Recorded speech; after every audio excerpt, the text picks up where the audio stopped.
en donde vamos a tener 5 subunidades. Ya la primera son las alteraciones de esófago, luego de estómago, luego de intestino y colon. La cuarta clase va a ser páncreas e hígado, y la quinta clase va a ser como alteraciones de la vesícula biliar. La hoja de ruta del día de hoy vamos a hacer un repaso muy breve de anatomía y fisiología del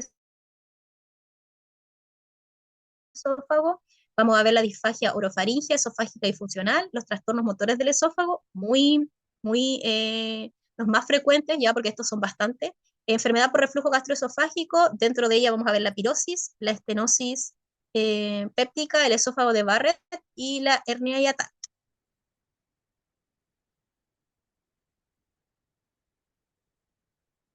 En cuanto a la fisiología, un Doctora, poco, dígame. disculpe, ¿está grabando? Ay, no, verdad. Espérame un ratito.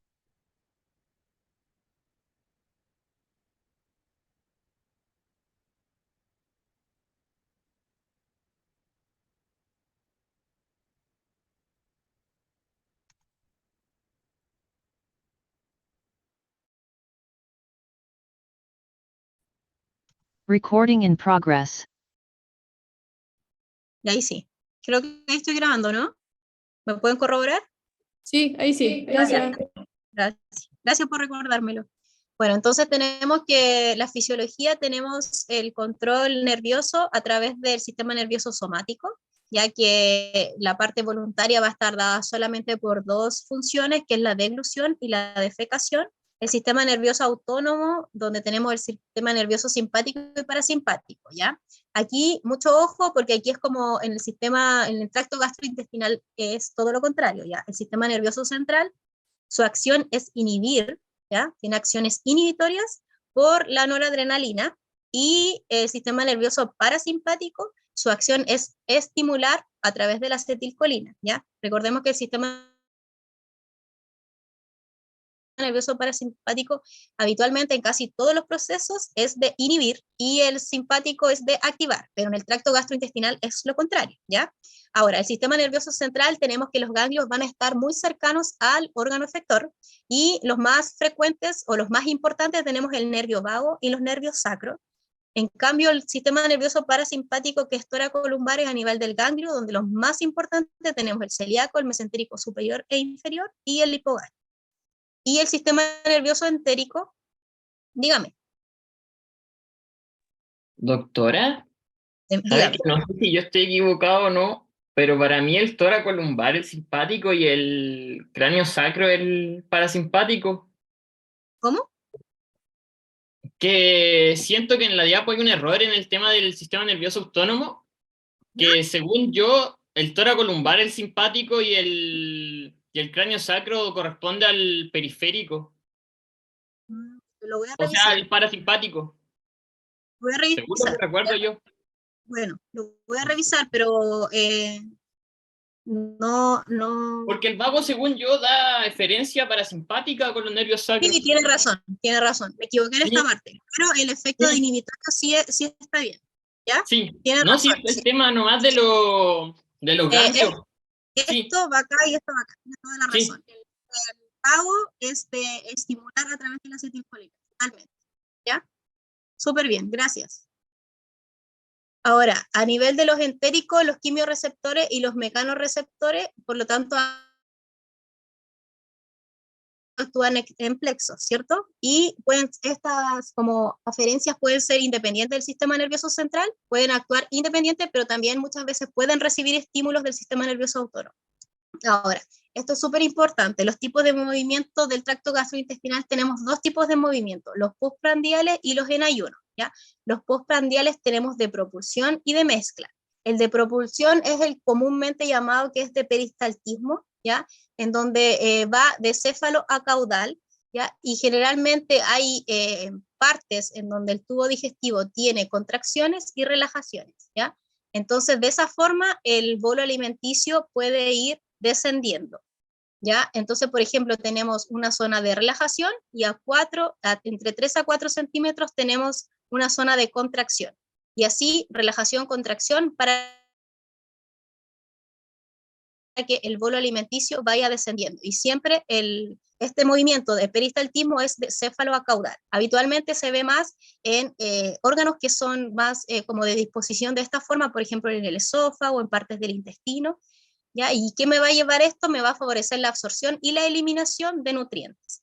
En cambio, el de mezcla es cuando, o de segmentación, que también se llama, que son elementos más pequeños del bolo alimenticio, ¿ya? Donde no hay un bolo propiamente tal formado que vaya viajando como en propulsión, pero sí son pequeños como restos que con este movimiento de relajación-contracción se van moviendo y de esta forma se van mezclando con enzimas digestivas o sales biliares, por lo tanto me va a favorecer la digestión de estos alimentos, ¿ya? ¿Queda claro esa diferencia de propulsión y de mezcla? Porque después es súper importante cuando veamos, por ejemplo, la alteración del esófago, cuando hayan alteraciones del peristaltismo, ¿ya? Esto es fisiología solamente, no es fisiopatología, ¿ya? Y tenemos tipos de movimientos en ayuno que también se llama complejo motor o migratorio, en donde este movimiento me va a facilitar la limpieza del tubo gastrointestinal. ¿Ya? Recordemos que tanto el esófago, el estómago o el intestino, si no están con alimentos, están colapsados, ¿ya? Ellos no quiere decir que siempre están distendidos. Habitualmente está colapsado, el esófago está colapsado, el estómago también. Por lo tanto, la idea es que este movimiento me limpia todo el tubo gastrointestinal y de esa forma se puede colapsar y mantener así colapsado siempre, ¿ya? Solamente se distiende frente a algún paso de alimento. Ya. Las fases de la deglución, las fases de la deglución, en los libros pueden encontrar 4 fases, ¿ya? Porque la fase oral y preparatoria la separan, ¿ya? Pero finalmente, como a fines para que sea más fácil el aprendizaje, yo la junté en fase oral, fase faríngea y fase esofágica, ¿ya? La fase oral es totalmente voluntaria, ¿ya? Y está dada por los movimientos de la lengua hacia arriba y hacia atrás, y interfieren todos estos músculos, tanto del elevador o de retracción, para poder facilitar la deglución del alimento, ¿ya? Acá les puse los pares craneales que interfieren en cada fase, porque finalmente cuando se presente un paciente, por ejemplo, con disfagia, el médico les va a decir, ok, evalúe los pares craneales que estén afectados en ese paciente. Entonces ustedes van a evaluar el 5, van a evaluar el 10, van a evaluar el 12 y el 9, ¿ya? Que son los que más se utilizan en la fase de deglución. Ok, después la fase faríngea, que solo dura 6 segundos, les puse como súper resumen, ya, porque esto igual es un apartado súper grande en los libros, cada una como de las fases que tiene la fase faríngea para poder realizar la deglución completa y cuáles son los pares craneales que interfieren en esto. Y finalmente la fase esofágica, en donde habitualmente el vago es el que envía la señal de contracción, cómo vamos a tener los movimientos primarios, secundarios y finalmente los movimientos estos de relajación receptiva para poder abrir el esfínter esofágico inferior, ¿ya? Esto fue solo un repaso porque esto ustedes ya lo vieron en fisiología. Ahora sí nos vamos de lleno a lo que es digestivo, que son las alteraciones del esófago, ¿ya? Bueno, el esófago, ¿alguien sabe cuánto mide el esófago? Como preguntas de anatomía básica. ¿Y cuántas partes compone el esófago? Mide como 25 centímetros. 25 centímetros. Súper, mide 25, en alguna literatura pueden decir 23, 26 centímetros, ya consta de 3 partes, el esfínter esofágico superior, el cuerpo del esófago y el esfínter esofágico inferior, ¿ya? Ahora, ¿cuál es el epitelio del esófago? Certificado plano. Súper, ¿queratinizado o no queratinizado? No queratinizado. Pero bien, ok. Entonces el esófago tiene 2 funciones importantes. Uno es poder transportar el bolo alimenticio desde la boca al estómago, ¿ya? Y esto va a depender de las contracciones peristálticas que vimos. Y la otra es poder prevenir la prevención del reflujo del contenido gastrointestinal, y eso está dado por las funciones de los esfínteres esofágicos, ¿ya? Principalmente del esfínter esofágico inferior. Por lo tanto, como le dije, hay 2 esfínter. El superior tiene una alta presión del lumen, ¿ya? Para evitar el paso del aire al esófago, se relaja durante la deglución, ¿ya?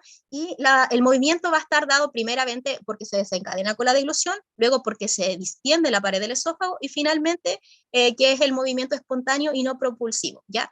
Lo importante aquí es que se relaja durante la deglución, ¿ya? Que finalmente va a ser la diferencia del esofágico inferior, porque también tiene una alta presión endoluminal. Su función más importante es que se opone a este reflujo gastroesofágico, pero este se abre luego de que se inicia la deglución, ¿ya? Como el anterior que se abre justo al iniciar la deglución. Y múltiples factores pueden influir en la presión que vaya a tener el esfínter esofágico inferior en reposo, ¿ya? Tanto fármacos como alimentos o patologías que las vamos a ir viendo a lo largo del taller, de la presentación. Por lo tanto, el reflujo gastroesofágico se define como un ascenso del contenido gástrico o también puede ser del contenido duodenal hacia el esófago torácico, pero esto no necesariamente es una enfermedad, porque es algo fisiológico que se presenta en todos los individuos, en donde se presenta por periodos breves, que no dé síntomas y además se presenta luego, o sea, en periodos postprandiales. Por lo tanto, cuando uno habla de enfermedad por reflujo gastroesofágico, es cuando el paciente presenta síntomas, es por periodos prolongados y se puede dar en cualquier momento del día, no necesariamente postprandiales. ¿Ya? Ahora, vamos a comenzar con lo que son las patologías. Ya vamos a empezar con disfagia, en donde tenemos que la disfagia es la sensación subjetiva de dificultad o de anormalidad al deglutir, ¿ya? Diferente de lo que es el globus, que es una sensación persistente de que, o intermitente de que hay algo, hay un cuerpo extraño, hay un bolo, hay algo que el paciente refiere que siente en la garganta o en el esófago, pero no necesariamente cuando el paciente esté deglutiendo, ya puede ser en periodos donde no está deglutiendo. ¿Alguien sabe lo que es afagia? ¿No poder tragar o no? Sí, o sea, es como como que no existe paso no hay deglución, ¿ya? Hay uno que puede ser obstructivo por algo o puede ser algo mental que no puede tragar el paciente. ¿Y la odinofagia? ¿El dolor de garganta? Dolor al deglutir, sí. Al deglutir. Bueno, la fisiopatología de la disfagia, como recién vimos la fisiología de todo el proceso de deglución, aquí igual lo separa 1, 2 y 3. Lo importante es que la fase 1 es totalmente voluntaria, la fase 2, que es la orofaringia, al inicio es voluntaria y luego es involuntaria, y la 3, que es la esofágica, es totalmente involuntaria, ¿ya? ¿Por qué es importante esto? Porque si tenemos un paciente con disfagia orofaringia, es voluntaria, entonces tenemos que ver qué está pasando, porque el paciente no puede, tiene esta dificultad, ya si es totalmente voluntaria, y así hacia abajo, ya, y es lo que vamos a ver algunas patologías ahora. Habitualmente las disfagias, sobre todo orofaringia, se presenta más en adultos mayores, ¿ya? Hay un 30% de porcentaje de que puede padecerle algún adulto mayor, y esta aumenta si el paciente está hospitalizado un 40%, o si el paciente está institucionalizado en un 78%, ¿ya? La causa más común, como les dije, en los ancianos es la disfagia orofaringia, y está asociada a problemas de envejecimiento como Parkinson, accidentes cerebrovasculares, demencia, lo que me va a llevar a que haya un aumento en su incidencia, ¿ya? De hecho, el 2016 la disfagia orofaringia se considera ahora una patología propiamente geriátrica, ¿ya? En cuanto a la clasificación, vamos a tener la disfagia orofaringia, que me va a afectar, son todas las patologías que me pueden afectar tanto la faringe como el esfínter esofágico superior. La disfagia esofágica, que me afecta el cuerpo del esófago y el esfínter esofágico inferior, y la disfagia lógica e ilógica, que también existe esta clasificación, que me imagino que la vieron en semiología médica. En cuanto a la disfagia orofaringia, ¿cuáles son los factores de riesgo? Bueno, ya les había dicho que es más una patología de anciano, por lo tanto la edad avanzada, la baja capacidad funcional, enfermedades neurodegenerativas y medicamentos depresores del sistema nervioso central, ¿ya? Ahora, las alteraciones faringias, o de la disfagia faringia, tenemos las alteraciones neurológicas, afectaciones musculares como la distrofia, alteraciones del esfínter esofágico superior, que por ejemplo el Parkinson hay una poca relajación de este esfínter, los divertículos de Senker o el de Killian, ¿ya? Recordemos que los divertículos son como saculaciones que existen en la pared del tubo digestivo, en donde el paciente, por ejemplo, al comer, hay parte del alimento que se va a este divertículo y este divertículo va creciendo, va generando compresión y puede infectarse, ¿ya? El divertículo de Senker es a posterior y el de Killian es más a lateral, ¿ya? Esta es pregunta más de cirugía. Las obstrucciones por malignidad, anillos o malla o compresión extrínseca también están, sobre todo por malignidad de sectores aledaños al esófago, en todas sus partes también pueden generar estas obstrucciones. Aquí les dejé un poco las etiologías que encontramos, lo que es de disfagia más lo saqué de UpToDate por si acaso. Entonces, ¿cómo voy a hacer una aproximación clínica a un paciente con disfagia? La idea es como hacer una correcta anamnesis, porque de esta forma yo voy a ubicar la disfagia, si es orofaringia, es oral, orofaringia o es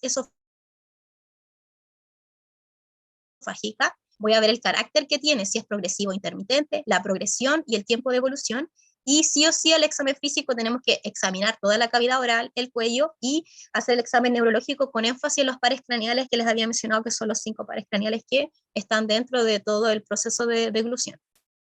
En cuanto al tamizaje, hay muchas muestras para ver lo que es la disfagia, ¿ya? Tenemos la prueba de detección de Toronto, el volumen deglución, volumen viscosidad, la deglución de onzas de agua y la prueba de la tos, ¿ya? Hay muchas, la que más he visto que usan es esta, la EAT, la EAT-10, en donde se le van haciendo estas preguntas al paciente, por ejemplo, mi problema para tragar me ha llevado a perder peso, tragar líquidos me supone algún esfuerzo extra, etc. Si el paciente tiene mayor o igual a 3, va a sugerir una disfagia, ¿ya? Habitualmente estas pruebas se les hace a los pacientes que tuvieron una ACV, las hacemos nosotros, nunca he visto un médico que la haga, siempre la hace el fonoaudiólogo, o se les pide ayuda también a los terapeutas ocupacionales, pero sin embargo es importante que sepan por lo menos que existen muchas pruebas para poder detectar si el paciente tiene o no una disfagia, ¿ya? Cuanto al diagnóstico, la videofluoroscopía con cine de eglusión debiera ser como lo primero si uno sospecha que hay una afección neuromuscular del paciente, ¿ya? Si no, también existe la laringoscopía con nasofaringia, o ya hacer una endoscopía pero con fibra óptica de la deglución. Idealmente, si no hay evidencia como de alguna afectación sistémica, la idea es comenzar con esta nasoendoscopía y luego, si no, iniciar con la videofluoroscopía. Ahora, pocas veces lo he visto, no sé cuánto vale este examen, pero idealmente no lo he visto que sea como masivamente, no se pide. Más se hacen como pruebas como externas como las que decía recién, pero para que ustedes sepan que esto es lo que se debiera hacer, ¿ya? Cuanto al manejo, la idea es siempre realizar, si se puede, un manejo etiológico, ¿ya? Sobre todo si hay como una lesión obstructiva, en esto podemos tener distintos procedimientos que los vamos a ir viendo, ya como una miotomía del esfínter esofágico superior, podemos hacer una dilatación del esfínter con un balón, insuflamos, o podemos inyectar toxina botulínica, eso lo vamos a ver más a posterior. La idea es, como les decía, que debe existir una coordinación siempre con audióloga y nutricionista para la rehabilitación, ¿ya? Nutricionista porque muchas veces son pacientes que son malnutridos, entonces de esa forma nosotros evaluar si en realidad con este equipo es candidato o no a vía oral por el riesgo de aspiración, o si no, son pacientes que ya tienen tanta lesión que van a ser candidatos, no sé, a una gastro, por ejemplo, ¿ya? También se ha visto el uso de espesantes de las comidas, sin embargo es una opción, pero que a nivel como a nivel estadístico no tiene mucha evidencia de su beneficio, ¿ya? El Colegio Americano hizo un estudio, publicó al 2022 la última guía, y ellos hicieron un estudio a 40 años y vieron que no había como significancia estadística, sin embargo sí había buen beneficio frente a este, y también existían como técnicas de relajación o estimulación eléctrica que podían ser como bastante útiles en estos pacientes, ¿ya? En cuanto a la disfagia esofágica, ya vimos orofaringe, ahora nos vamos a la disfagia esofágica.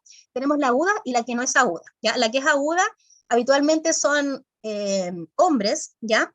En donde se impacta algún alimento en el esófago, ¿ya?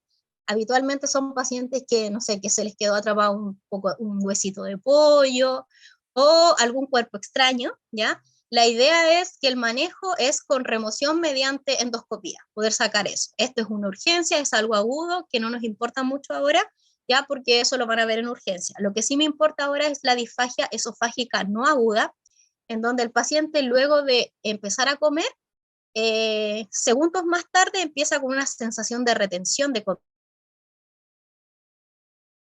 comida en el trayecto del esófago, ¿ya?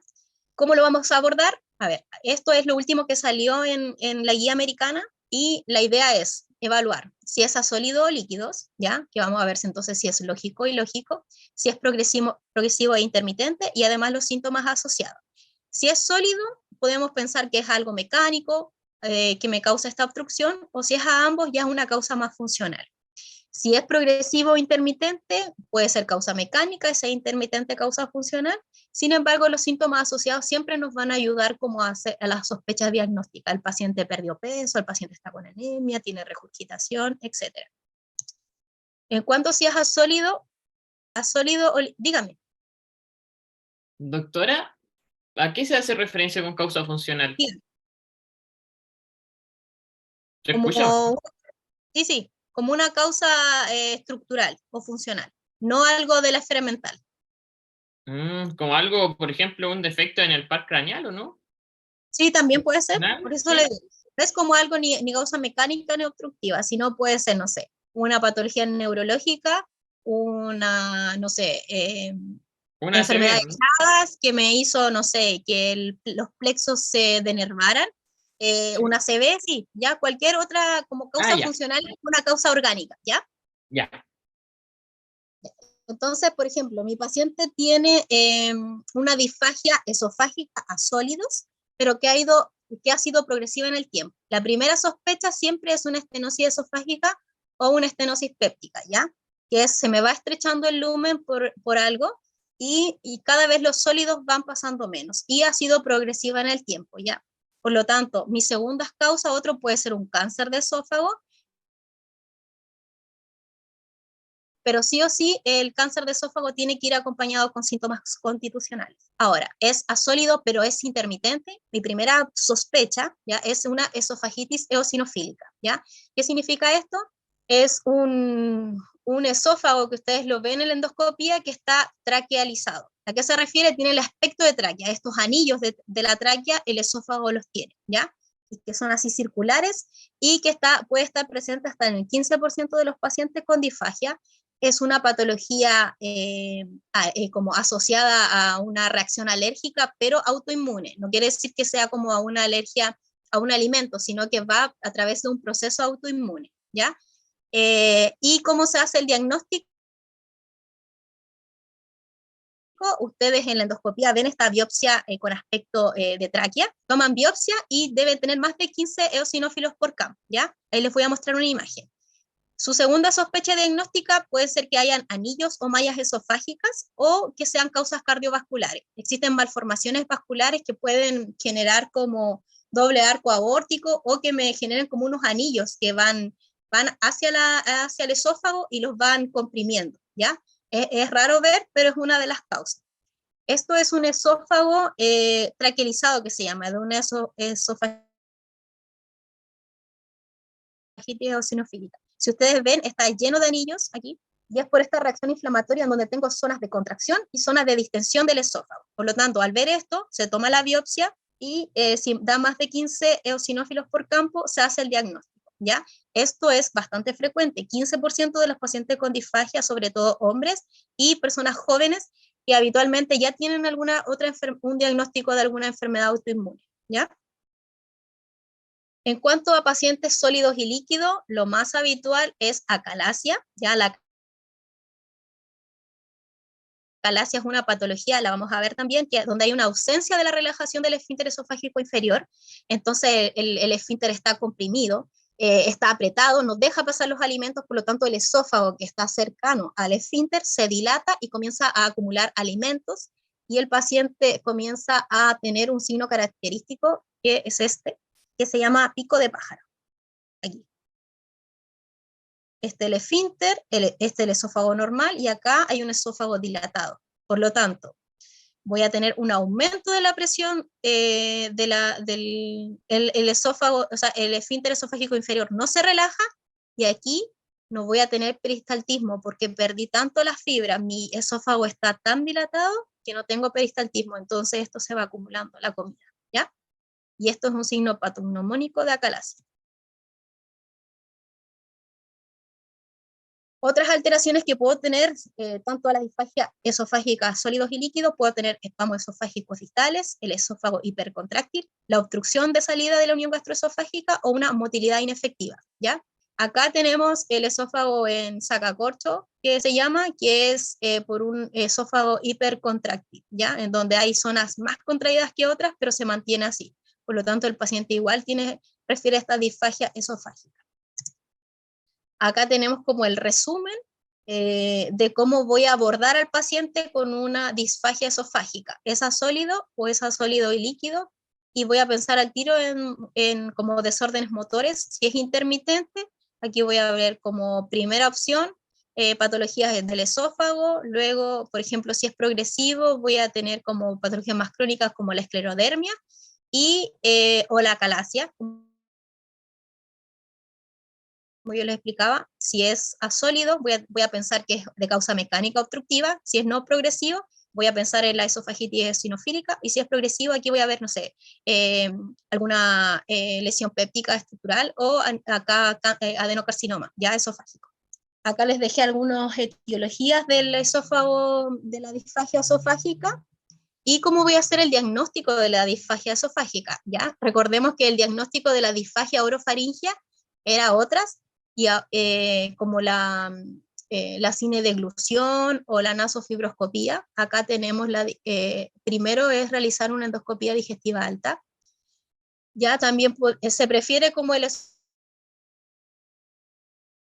esofagograma con varios en pacientes que nosotros ya sospechemos que hay una lesión, por ejemplo, que sospechemos que tiene cáncer porque tiene factores de riesgo, que sabemos que tiene divertículo de Senker, o pacientes que tienen antecedentes de radioterapia en la zona del cuello, o que tengan una estenosis completa pero que ya es conocida. En ellos vamos a preferir el esofagograma con varios antes que la endoscopía digestiva. Y si luego de la endoscopía digestiva nosotros evidenciamos que hay un trastorno en la motilidad, se va a pedir una manometría esofágica, que voy a explicar un poquito en qué consiste esto, pero en verdad me evalúa los cambios de motilidad que tiene el esófago. En cuanto a la disfagia funcional, ya sabemos que es la presencia en los últimos 3 meses de síntomas al menos una vez a la semana, pero que se han ido intensificando o han ido empeorando en los últimos 6 meses. Y acá, ¿qué tenemos? La paciente tiene que tener disfagia, no tiene que haber una causa orgánica, no tiene que tener una enfermedad por reflujo gastroesofágico o esofagitis eosinofílica, y tampoco tiene que tener un trastorno de la motilidad. Por lo tanto, después que yo descarte todas estas patologías y el paciente se mantiene con disfagia, recién puedo hacer el diagnóstico de disfagia funcional y tratar a esta patología que es más de la esfera mental, ¿ya? ¿Les queda claro un poco lo que es disfagia, cierto? Espero que sí.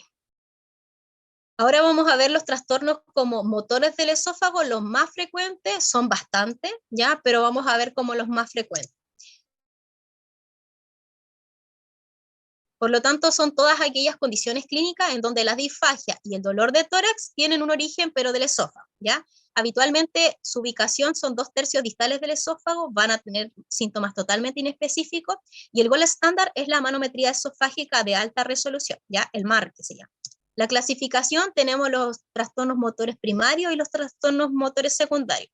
Los trastornos motores primarios es finalmente cuando es alguna patología que se explica a través de un fenómeno aislado, y los que nos importan a nosotros son los secundarios, que van a estar asociados a una enfermedad sistémica como diabetes mellitus, Chagas, amiloidosis, Parkinson, patologías del tejido conectivo, etc. ¿Ya?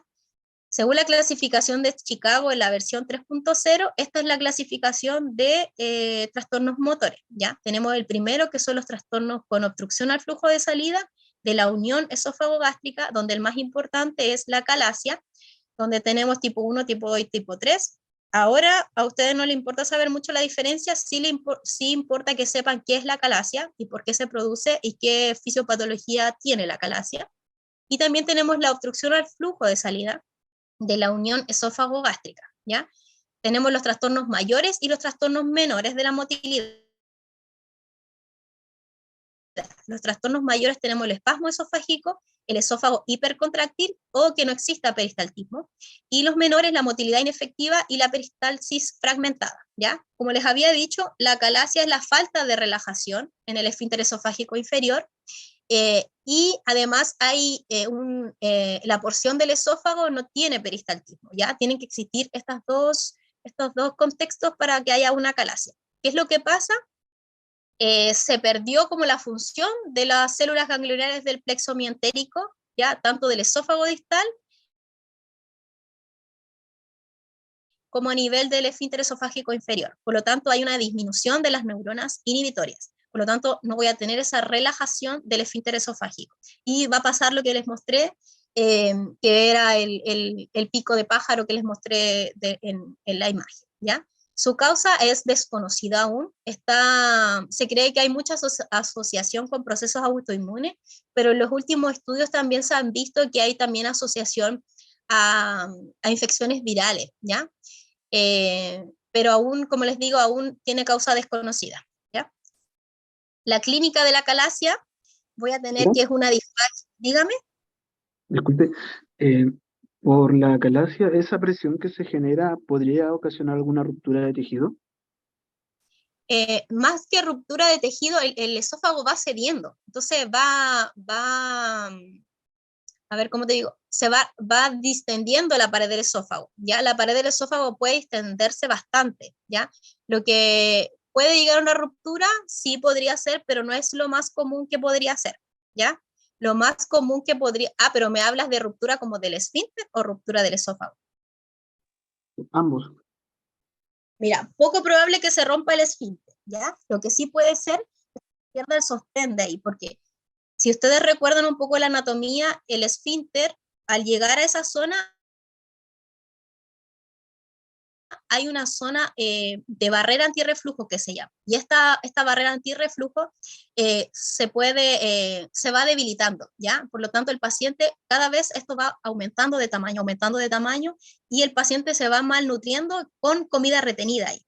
Por lo tanto, ¿puede haber ruptura? Sí, pero es poco probable, ¿ya? Porque hay manifestaciones clínicas que pasan antes de la ruptura. No así como, por ejemplo, si el paciente comienza con vómitos, podría ser un Mallory Weiss totalmente, pero es poco frecuente, ¿ya? No sé si respondo a tu pregunta. Sí, muchas gracias.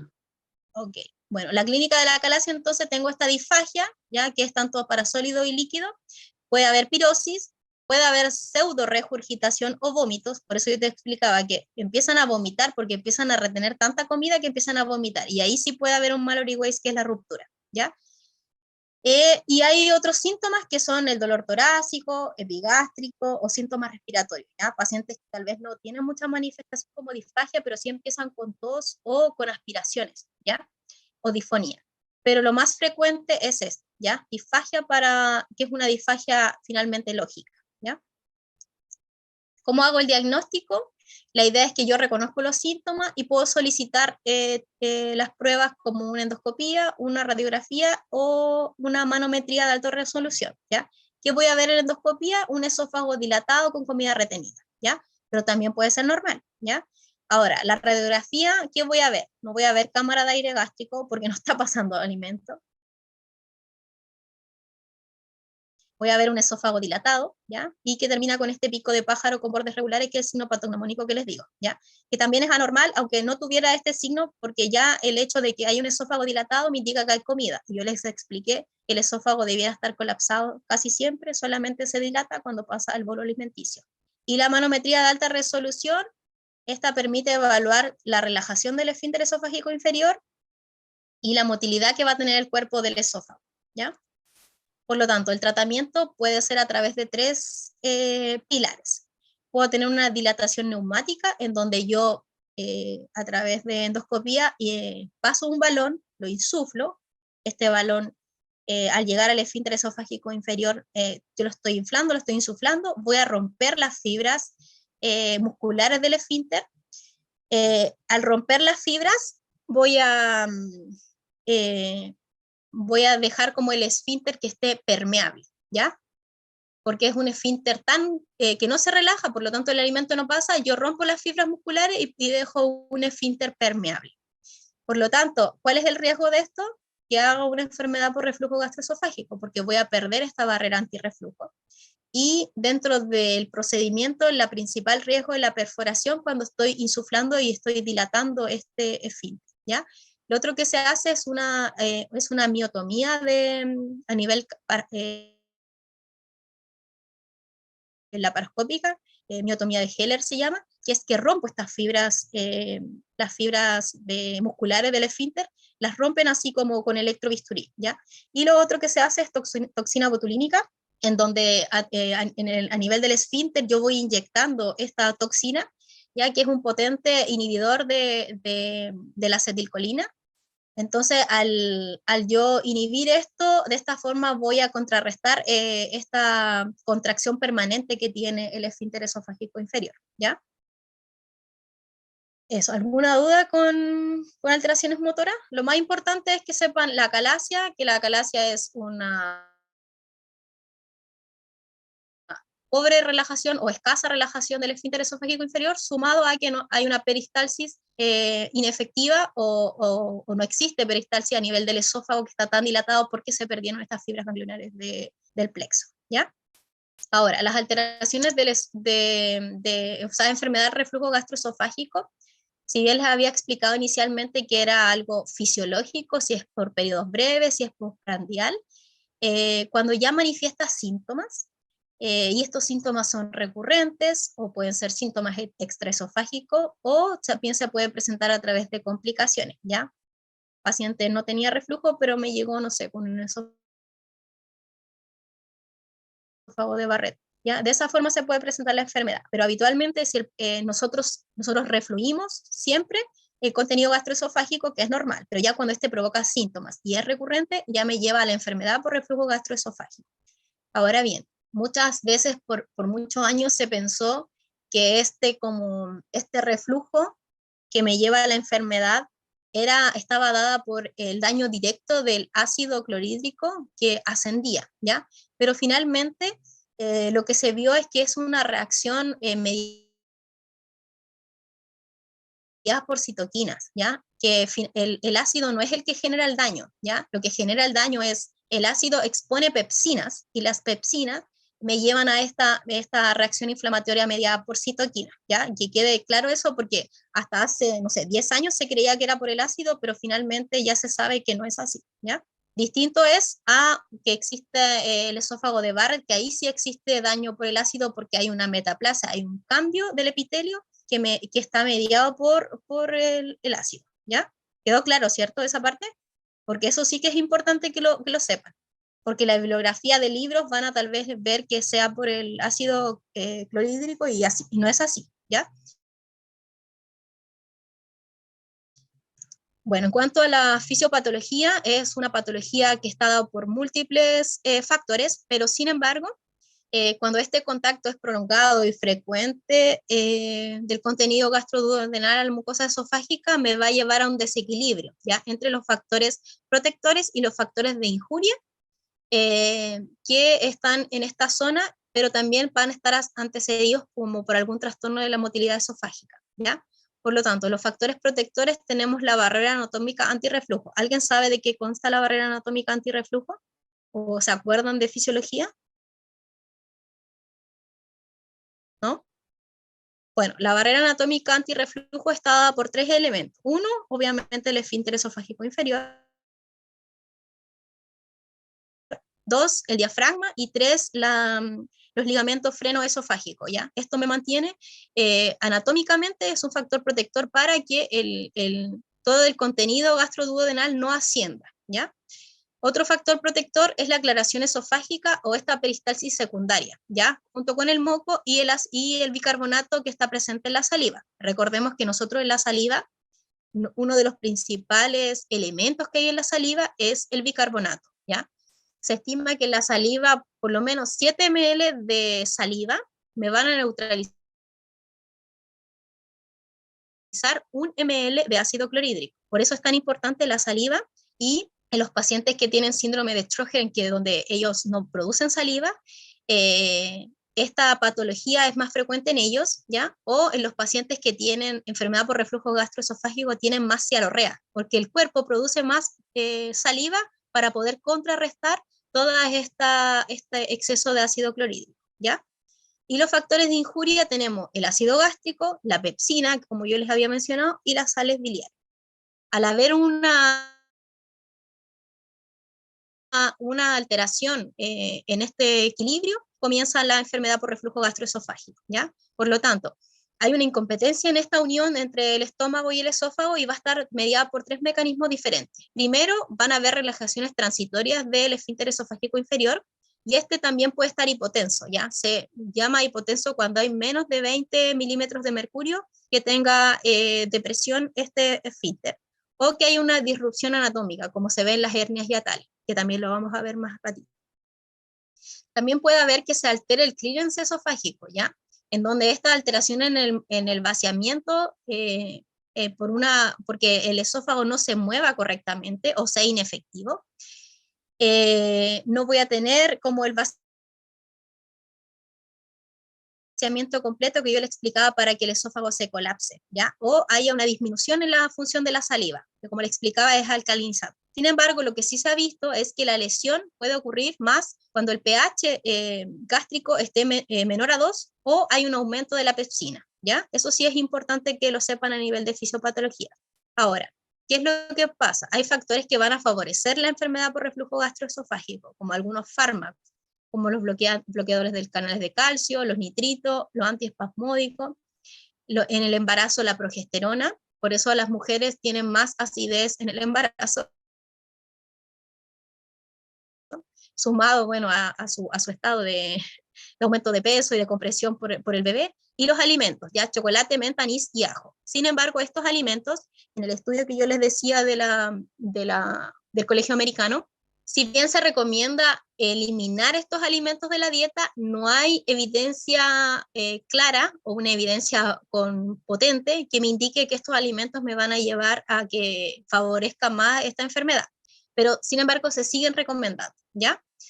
En cuanto a la clínica, tengo 2 síntomas principales, uno que es la pirosis problemática, ¿ya? Y la otra es la regurgitación. Por lo tanto, la pirosis problemática habitualmente se va a ubicar a nivel retroesternal, se inicia en el epigastro y se puede irradiar hacia el cuello, ¿ya?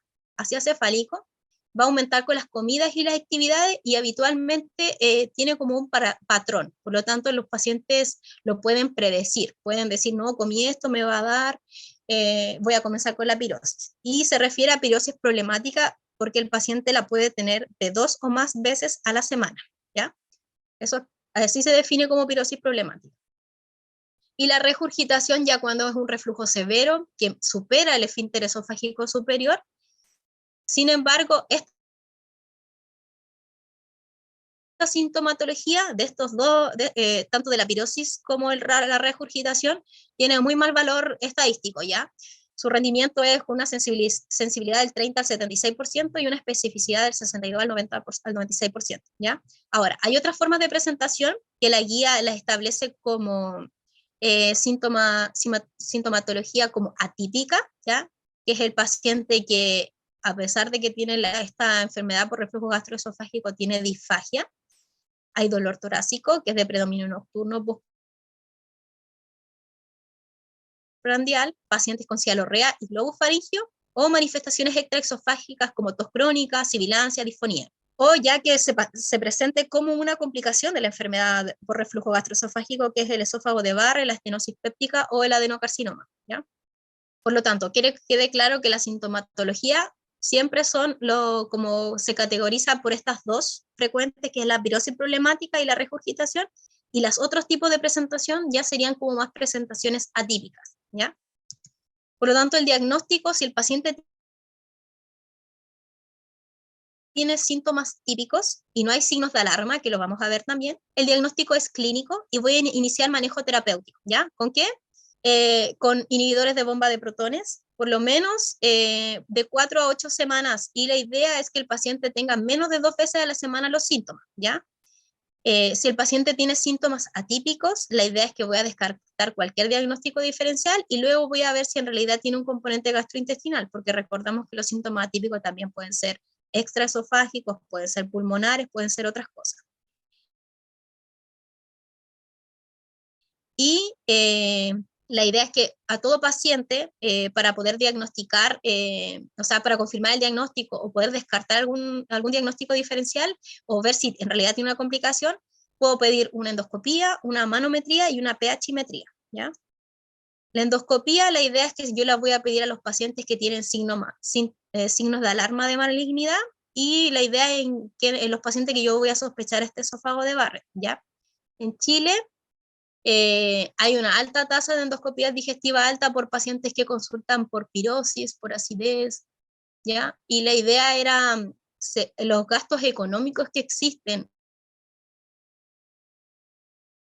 a nivel de salud por una endoscopía son bastantes, ¿ya? Lo que recomendaban acá la guía es, pacientes con síntomas típicos, le doy IVP de 4 a 8 semanas y evalúo. No solicito de primera instancia una endoscopía, a no ser que tenga signos de alarma de malignidad, o pacientes que sospecho que tienen esófago de Barrett, o algunos otros pacientes que les voy a decir ahí en una diapositiva más adelante, ¿ya? ¿Por qué? Porque a veces los pacientes hasta en un 50% de su endoscopía es totalmente normal, ¿ya? No voy a ver ningún tipo de lesión y los puedo mantener con inhibidores de bomba de protones. Ahora, el hallazgo típico que puedo encontrar en estos pacientes con enfermedad de reflujo gastroesofágico es una esofagitis, ya hasta en un 30%. Y esto lo evalúo a través de la clasificación de los Ángeles, ¿ya? Ahora, ¿cuándo voy a tomar biopsia? Cuando encuentro esta esofagitis, voy a tomar como muestras de esta zona, porque yo sí evalúo que a la endoscopía tengo cambios o patrones de metaplasia o de neoplasia, ¿ya? ¿Cuáles son los signos de alarma de malignidad? Puede ser cualquiera de estos, a lo más que cumpla uno, ya uno solicita endoscopía. Cuando el paciente nunca ha tenido ningún síntoma de enfermedad por reflujo gastroesofágico y ya es mayor de 60 años y comenzó, cuando es de nuevo, se pide una endoscopía, sospechando en malignidad. Sangrado gastrointestinales, anemia ferropénica, pacientes con anorexia o pérdida involuntaria de peso, disfagia o dinofagia, o pacientes con vómitos persistentes o que tengan antecedentes de primer grado de algún cáncer gastrointestinal. Ya, esto es una endoscopía, en donde, por ejemplo, aquí en el punto A vamos a tener que hay una erosión de la mucosa que es distal, ¿ya? Acá ya estamos, más abajo estaría el esfínter esofágico inferior. Acá en la B voy a tener que hay una estenosis péptica, ¿ya? Ustedes ven cómo se disminuyó el tamaño de la luz de esta luz que va a pasar luego al el esfínter esofágico inferior. Aquí claramente hay una metaplasia intestinal, ¿ya? En donde se sospecha de un esófago de Barrett, ¿ya? Ustedes pueden ver ahí el cambio del patrón del epitelio, que aquí ya ven una masa que protruye, por lo tanto se sospecha de un cáncer esofágico. Estos son la clasificación de los Ángeles, en donde evalúan grados, grado A, B, C y D, dependiendo de lo que yo vaya a ver en la endoscopía, que se ve en esofagitis, ya no se ve en todas las enfermedades por reflujo gastroesofágico, solo las que tienen esofagitis. ¿Ya? El grado A, puede haber una o más lesiones, pero son menor de 5 milímetros y que no toman en contacto una con la otra, ¿ya? No confluyen, no toman en contacto, son lesiones menores a 5 milímetros. La B puede ser una o más lesiones mayor a 5 milímetros, pero tampoco toma contacto si es que existiera otra acá. El grado C, tengo lesiones que pueden ser una o más, independiente de su tamaño, que confluyen, pero que no comprometen más allá del 75% de toda la circunferencia del esófago. En cambio, el grado C ya son lesiones que confluyen más del 75% de toda la circunferencia del esófago, ¿ya? Esto es súper importante porque finalmente el C y el D tienen un tratamiento distinto al A y al B, ¿ya? Bueno, ¿qué más puedo pedir? porque esto es lo que se ve en la endoscopía, ¿ya? Puedo pedir una manometría esofágica, ¿ya? Y esto es cuando el paciente, yo veo que tiene una endoscopía totalmente normal, pero el paciente sigue con disfagia y sigue con dolor torácico a pesar de los IVP y de una endoscopía normal. La idea es que a través de la manometría, voy a evaluar si hay una alteración a nivel de la motilidad del esófago, ¿ya? Porque ¿qué me evalúa? Los movimientos de relajación y de contracción que tiene el esófago. Y cada vez se utiliza más por el consenso de Lyon, que lo vamos a ver, que es un consenso que se hizo el 2018, en donde me establece cuándo es, según la manometría, cuánto sería una enfermedad como por reflujo gastroesofágico severa o no. En cuanto a la pHimetría esofágica, esta es cuando ya la confirmación diagnóstica en caso de que el paciente tenga síntomas persistentes, ¿ya? O si quiero ver si hay una buena respuesta al tratamiento y puedo instalar un catéter, ¿ya? Y ese catéter puede ser conectado como a un monitor, o lo puedo dejar y se conecta vía Bluetooth para yo ver y determinar la presencia del reflujo ácido o no ácido que tenga el paciente, y siempre se pide con impedanciometría, ya la impedanciometría mide volúmenes, ¿ya? Por lo tanto, yo acá voy a tener dos mediciones. Una, voy a tener el tiempo de exposición al ácido, y el número de episodios de reflujo. ¿Y cómo se mide el número de episodios por reflujo? Porque el volumen el reflujo tiene un volumen y eso va a ir ascendiendo, ¿ya? Por lo tanto, si tengo menos de un 4% de exposición al ácido y menos de 40 episodios de reflujo, es fisiológico. Si tengo más del 6% de exposición al ácido y más de 80 episodios de reflujo, ya es patológico, ¿ya? Este es el consenso de Lyon del 2018, en donde me dice que es fuertemente, o sea, que concluye que la evidencia es fuertemente que seguiría una patología por reflujo, en donde tengo, por ejemplo, los grados de Los Ángeles, C y D con esofagitis, o que tenga segmentos con esófago de Barrett, o que haya una estenosis péptica esofágica, ¿ya? En donde la pHimetría con impedancia me dé que un tiempo de exposición sería mayor a 6. Borderline es cuando tengo, según los criterios de Los Ángeles, A y B la esofagitis, pero que mi tiempo de exposición es entre 4 a 6%, y que mis episodios de reflujo sean de entre 40 a 80 episodios, ¿ya? Y finalmente acá es como que hay que poder como tener mayor evidencia cuando ya no cumple con estos criterios, y fuertemente que no sea una enfermedad por reflujo gastroesofágico cuando mi tiempo de exposición es menor a 4% y los episodios menor a 40, porque ya sería algo fisiológico. Este es como el resumen del diagnóstico del Colegio Americano de Gastroenterología, que esta guía es la última que salió, pero es del 2022, ya en donde dice lo que yo les estaba contando, que el paciente empieza con síntomas, el tratamiento es clínico y se da un tratamiento más terapéutico de 8 semanas de IVP, y así todas las cosas que yo les fui diciendo están dentro de estas recomendaciones de la guía de la Sociedad Americana, ¿ya? Cuándo pedir endoscopía, cuándo hacer esto, según Los Ángeles, cuándo sería recomendable pedir una manometría o una pHimetría, ¿ya? ¿Cuál es el manejo? Finalmente, siempre nuestro pilar fundamental es el manejo no farmacológico, en donde tengo que el paciente pierda peso y se eleve la cabecera de la cama, por lo menos 30 grados. Se hace bastante hincapié en que la elevación de la cabecera no sea que el paciente ponga más almohadas, porque finalmente él al dormir se va moviendo, sino que se eleve la cabecera como con estos tacos en las camas, por lo menos 30 grados, ya que la última comida sea de 2 a 3 horas antes de acostarse, y suspender estos alimentos desencadenantes como el chocolate, la cafeína, los picantes, ya las bebidas carbonatadas, que como decía, no hay una fuerte asociación estadística, pero sí siempre se mantiene la recomendación. Y tampoco y acá no había evidencia en cuanto al alcohol, a la goma de mascar para dar mayor salivación y evitar ropa ajustada, ¿ya? Como que no había mucha evidencia, pero igual se recomendaba.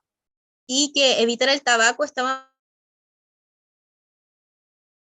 más asociado porque el tabaco me disminuye la salivación, por lo tanto no se recomendaba en pacientes para poder neutralizar de esta forma el ácido del reflujo.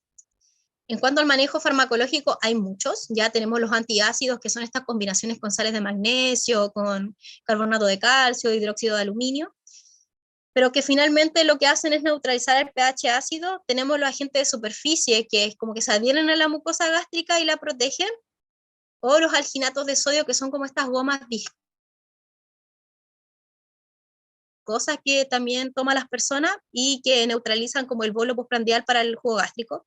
Pero lo más usado acá en Chile son los inhibidores de la bomba de protones, ¿ya? Que inhiben esta bomba sodio-potasio TPasa. Y en este estudio que hicieron el Colegio Americano no había diferencia entre la eficacia de los distintos tipos de IBP, ¿ya? A nivel como clínico nosotros podemos escuchar que los pacientes dicen, no, es que el lansoprazol es mucho mejor, el esomeprazol es mucho mejor que el omeprazol. Sin embargo, no se vio como como una diferencia estadística en cuanto a la eficacia del IBP. Da lo mismo, según ellos, el inhibidor de bomba de protones que usa el paciente porque van a tener el mismo impacto, ¿ya? No así lo que dicen las personas, ¿ya? Porque sin embargo el omeprazol sigue siendo como un medicamento muy utilizado por la gente, ¿ya? Y fue tan utilizado que las personas casi era como tomar una aspirina. Ahora las personas dicen que no tiene un muy buen efecto, pero según el Colegio Americano no hay diferencia en la eficacia. Por lo tanto, ¿qué es lo que se recomienda? Un inhibidor de bomba de protones a dosis estándar, ¿ya? Más los cambios de estilo de vida por estas 8 semanas y voy a reevaluar. Si el paciente disminuyó sus síntomas hasta menos de 2 síntomas a la semana, la idea es ir disminuyendo la dosis hasta poder retirar el medicamento. Pero si el paciente tiene esófago de Barrett o tiene una esofagitis, que según Los Ángeles es grado C o D, el IBP no se puede suspender, sino que se debería dejar de forma indefinida. Sin embargo, se ha visto que hasta en un 75% de los pacientes que nosotros le quitamos el IBP tienen recurrencia.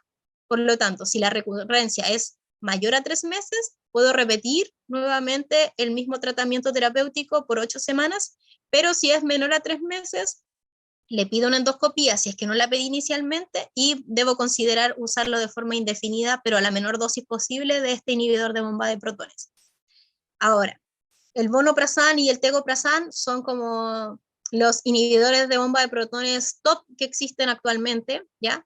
Estos me inhiben los canales de potasio ATPasa. En Chile solo ha llegado uno hasta el momento, pero es bastante prometedor estos medicamentos porque a menor dosis tiene mejores efectos y mejores beneficios frente a los IBP más tradicionales, ¿ya? Ahora, son medicamentos relativamente nuevos, no hay muchos estudios que avalen esto, pero es como lo prometedor que hay en cuanto a enfermedad por reflujo gastroesofágico. ¿Cuáles son las complicaciones? Voy a tener una estenosis péptica, un esófago de Barrett, esta es esofagitis erosiva o un cáncer esofágico. Ahora, si ustedes leen como literatura un poco más antigua, hace como 10 años, clasificaban la enfermedad por reflujo gastroesofágica en erosiva y no erosiva. Ya eso está totalmente obsoleto, ya porque finalmente que no sea, puede llegar a ser erosiva, ya no existe que no sea erosiva, sino que cuando es erosiva es porque llegó a eso. Por lo tanto, si lo van a leer, la idea es que no utilicen ese lenguaje, ya está obsoleto hace como más de 10 años, ¿ya? En cuanto a la estenosis péptica, voy a tener esta estenosis del esófago siempre a distal, ya que va a ser por encima o justo ahí en la unión gastroesofágica. ¿Cuál es su síntoma principal? Que voy a tener esta disfagia, que va a ser a sólido y que el alimento se puede impactar, ya porque tengo esta como estrechez del esófago. Se puede confirmar con esofagograma, con barrio o con endoscopía, y el tratamiento solamente va a ser cuando sea sintomática, ¿ya? Y se puede dilatar con bujías o con esta dilatación neumática que yo les había explicado anteriormente.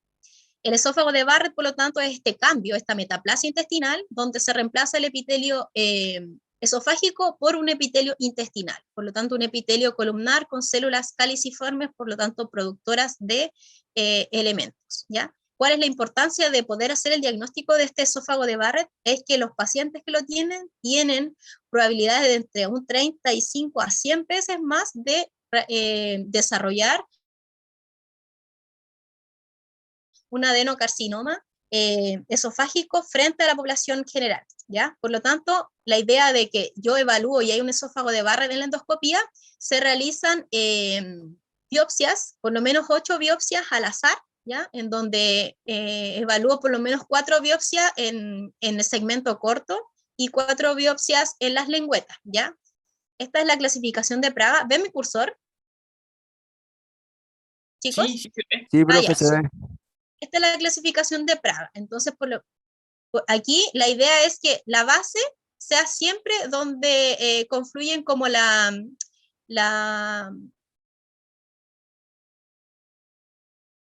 confluyen como todas estas, ay, no me acuerdo cómo se llaman estas, que son como las irregularidades que están en la mucosa gástrica, tienen un nombre, ¿ya? Donde confluyen todas, se marca el 0, y donde están todas las lengüetas más juntitas y confluyen en el 75%, es mi medición C, ¿ya? Aquí en este caso, la medición C está a 2 centímetros del 0, y se evalúa la lengüeta más larga, y ahí se hace otra medición, ¿ya?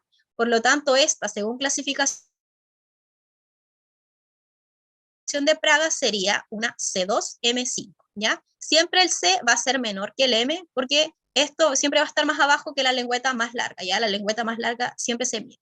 Por lo tanto, ¿qué me da la clasificación de Praga? Si existe o no, si es solo una metaplasia o si hay displasia, o no hay displasia, o si hay displasia moderada, leve o severa, ¿ya? Y eso me va a dar el tratamiento. Por lo tanto, ¿a quiénes voy a realizar tamizaje de enfermedad de esófago de Barrett? Todo paciente que tenga enfermedad por reflujo gastroesofágico mayor a 5 hasta 10 años, más algunos de estos siguientes, ¿ya?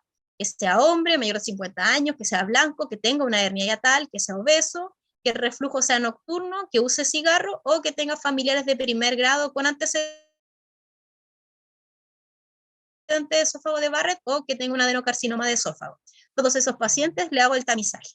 Y el tratamiento o la vigilancia que voy a tener, porque recuerden que esto aumenta entre un 35 o un 100% la probabilidad de un cáncer en relación a un individuo normal, siempre tienen que estar en vigilancia, ¿ya? Y la vigilancia va a depender del grado de displasia. Si el paciente no tiene displasia y no tiene otro factor de riesgo, no se hace vigilancia.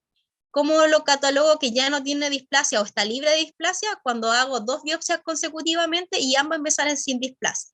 No hay como un tiempo determinado para decir cuándo tomar una biopsia una entre otras, ¿ya? Pero si hay 2 que están negativas, no tiene displasia y no hay vigilancia. Si el paciente tiene una displasia de bajo grado, la idea es que cada 6 a 12 meses, y si hay factores de riesgo, se hace esta vigilancia y se debe considerar el tratamiento endoscópico, ¿ya? Puede ser que se pueda mantener con las medidas higiénico con medicamento o hacemos un tratamiento endoscópico. Pero si tiene una displasia de alto grado, sí o sí tenemos que hacer el procedimiento endoscópico. Por lo tanto, ¿cuál es el tratamiento? Quimioprevención en todo paciente sin displasia, IVP y IVP de por vida, y suspender los AINES y la aspirina, de por vida también. Y la terapia endoscópica, podemos hacer 2 cosas. Si estamos haciendo la endoscopía y vemos esta lesión visible, podemos hacer la resección de la mucosa o podemos destruir la mucosa con técnicas ablativas, ¿ya? Esto es más de especialista, no lo hace un médico general. Y lo otro que es importante que quiero que sepan es que el tratamiento de IVP por muchos años se habló de que tenía muchos factores adversos, ¿ya? O efectos secundarios, ¿ya?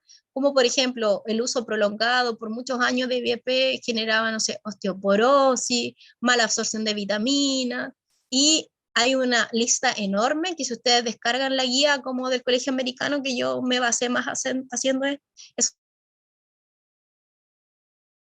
una lista enorme de efectos adversos. Bueno, ellos llegaron a la conclusión de que la evidencia no es sólida para decir eso. Por lo tanto, sí ellos recomiendan IVP en los pacientes que tienen displasia de moderado a severo, que sea permanente el IVP. La idea es la menor dosis posible, y suspender psilocybines con la aspirina, porque ustedes saben que estos son efectos más lesivos para la mucosa, ¿ya?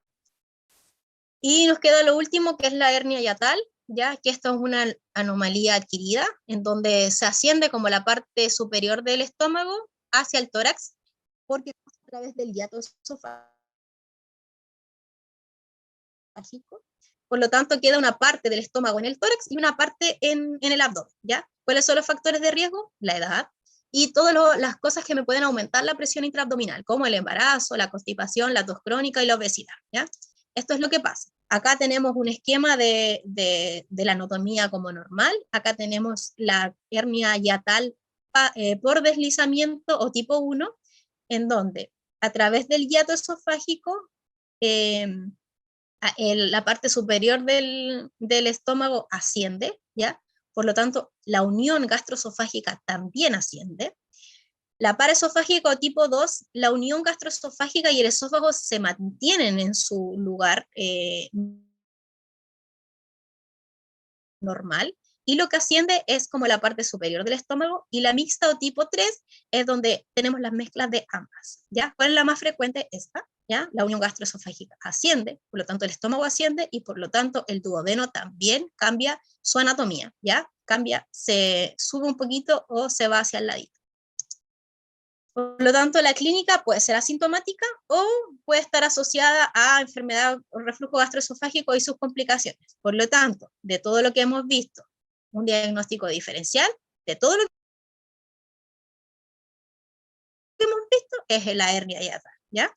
El diagnóstico definitivo es por una radiografía con contraste esófago, estómago, duodeno y la endoscopía. ¿Por qué el duodeno? Por lo que expliqué recién. Al subir todo, el esfínter y todo, también se moviliza el duodeno, y eso también se considera como un diagnóstico para hacer la hernia hiatal y la endoscopía digestiva.